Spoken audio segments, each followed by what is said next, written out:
I am Pragya, and I bring to you excerpts from the current issue of Outlook, which looks at two cover stories. 1. Ground reports from 5 states going to polls through 3 vectors of identity, gender, and health. And will the outcome decide which way the wind will blow in the 2024 general elections? Second cover story continues to be on Palestine, titled From the River to the Sea. All Eyes on Israel by Seema Guha from Outlook. The Israeli military is trying to exterminate Hamas and all the innocent civilians in Gaza who come in its way.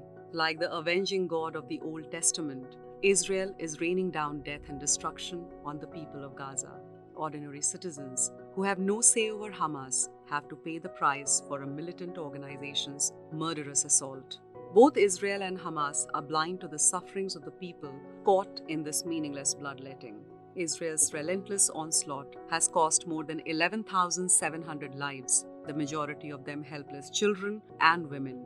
Al-Shifa and Al-Quds, the 2 biggest hospitals in Gaza, have shut down. Doctors who had kept the hospitals working, despite lack of medicines, food, electricity, and water, have now been forced to close their doors. On the other side is the fate of over 200 hostages taken by Hamas. What of them? Among them, many are old.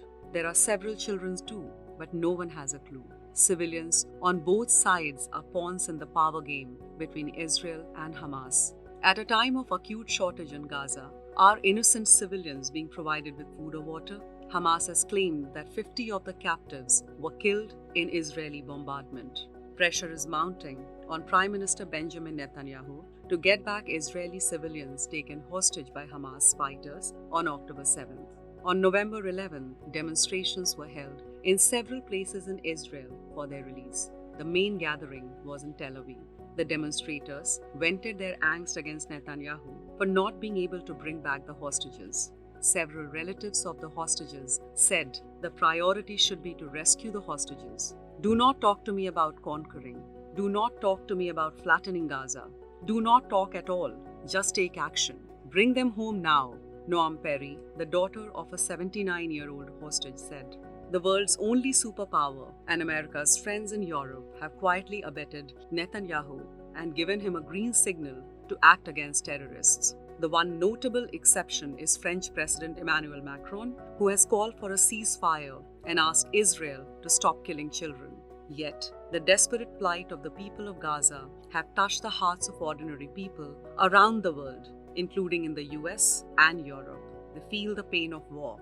Thousands have taken to the streets to ask their governments to stop the bloodletting. On November 11th, central London witnessed one of the largest demonstrations in recent history as a crowd of over 500,000 called for a halt to the killings. The disconnect between the country's citizens and their leaders is quite obvious. For this and more, read the current issue of Outlook.